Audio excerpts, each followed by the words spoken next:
activities like eating, exercising, or writing a test can have an impact on the body's ability to maintain homeostasis. An example of this is when you eat food. The food you eat can change the pH level of your blood. Another example is sweating during physical activity, as that can impact the osmotic pressure of your blood. Even the stress from writing a test can trigger hormonal changes that affect the kidneys. The excretory system works to restore these changes back to the homeostatic levels. Like many other systems in the body, the excretory system plays a key role in maintaining homeostasis. As you go about your daily routine, your cells receive nutrients and oxygen through the work of the digestive and respiratory systems. The circulatory system is a key player that ensures that the body's cells get the substances they need to carry out metabolic functions like energy production, repair, and maintenance. The result of these functions is waste products. These waste products can disrupt the water balance, as well as water volume, and can differ the types of substances dissolving in body fluids, and also how much of these substances get dissolved.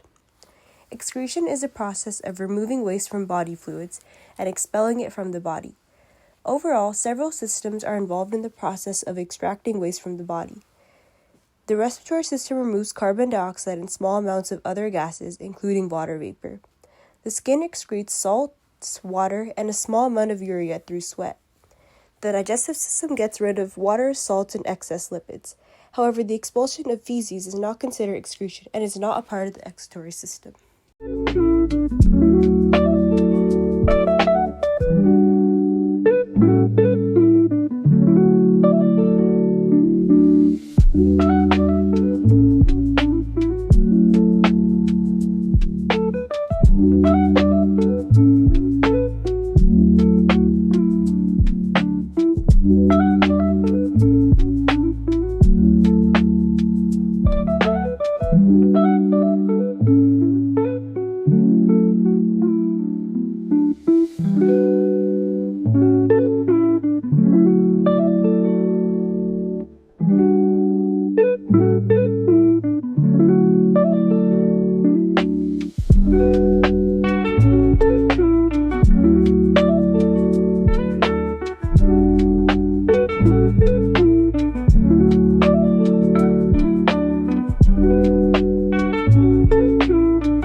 Step 1 of urine formation begins here. Some of the water and dissolved substances from the glomerulus is forced into the Bowman's capsule. Two factors allow this to happen. The permeability of the capillaries and the glomerulus happen to allow water and most dissolved substances in the blood plasma to pass easily through the capillaries and into the Bowman's capsule. At the same time, they do not allow proteins and blood cells to enter. Another factor that allows it to pass through is the blood pressure. Along this place, the blood pressure is 4 times greater than your normal body blood pressure. This can help provide the filtration power needed. Each day, about 1,600 to 2,000 liters of blood pass through your kidneys, producing about 180 liters of glomerular filtrate. This filtrate is very similar to the blood plasma, minus the proteins and the blood cells. This means that the filtrate needs to pass through a few more steps before it reaches a composition of urine. Step 2 of urine formation, recovery of substances in the proximal tubule. About 65% of the filtrate that passes through is reabsorbed into the body. This process of reabsorption includes both active and passive transport mechanisms. The cells of the proximal tubule contain mitochondria, which use the energy-releasing power of ATP to drive back sodium ions into the blood. Along with that, negatively charged ions tag along passively. Water also follows these nutrients through osmosis, allowing some of the substances to be reabsorbed. The function of the loop of Henle is to reabsorb water and ions. As we descend down the loop of Henle, the environment surrounding is very high in salt, making the cells permeable to water and slightly permeable to ions. As a result, the water diffuses from the filtrate into the cells. Because of this movement, the concentration of sodium ions increases as more water leaves, and reaches its maximum concentration at the bottom of the loop. As the filtrate moves around the loop, the permeability changes. It is now impermeable to water and slightly permeable to solutes. This allows sodium ions to diffuse from the filtrate along their concentration gradient and pass into the nearby blood vessels. At the ascending part of the loop, the sodium ions are moved out of the filtrate by active transport. This helps create the salty environment to allow water absorption at the start. It also allows the filtrate to be less concentrated than the tissues and blood.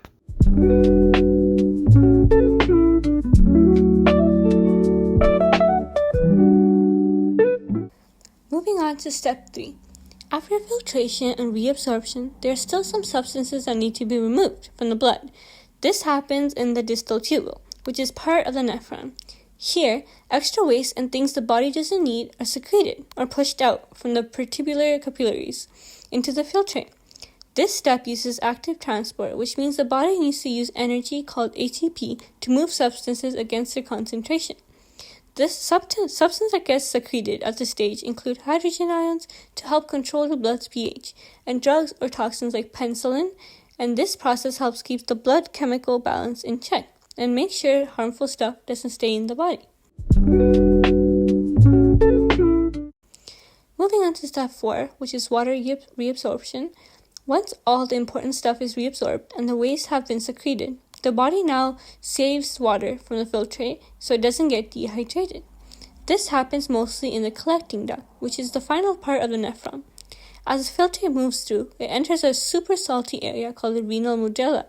Because it's so salty, water leaves the filtrate by osmosis and moves into nearby blood vessels. This makes the fluid left behind more concentrated, eventually turning it into urine. The collecting duct decides how much water to keep, and this depends on how salty the area around it is. By the end of the step, the filtrate is fully turned into urine, ready to head to the bladder for removal. This helps the body hold on to water it needs while getting rid of any extra waste. Moving on to hormones. The kidneys not only play a role in the regulation of aldosterone through the release of renin, but they also produce two important hormones themselves, erythropoietin and calcitriol. When the blood's ability to carry oxygen drops or the body's oxygen needs an increase, sensors in the kidney trigger the release of erythropoietin, and this hormone signals the bone marrow to produce more red blood cells. As the level of blood cells rise in the body, the blood's oxygen carrying capacity improves. Once the oxygen levels in the kidneys return back to normal, erythropoietin production decreases. In addition, the kidneys help regulate calcium levels in the blood. When calcium levels drop below normal, the parathyroid glands secrete parathyroid hormone, which in turn stimulates the kidneys to release calcitriol. Calcitriol, which is the active form of vitamin D, enhances calcium absorption from the digestive tract to help restore normal calcium levels.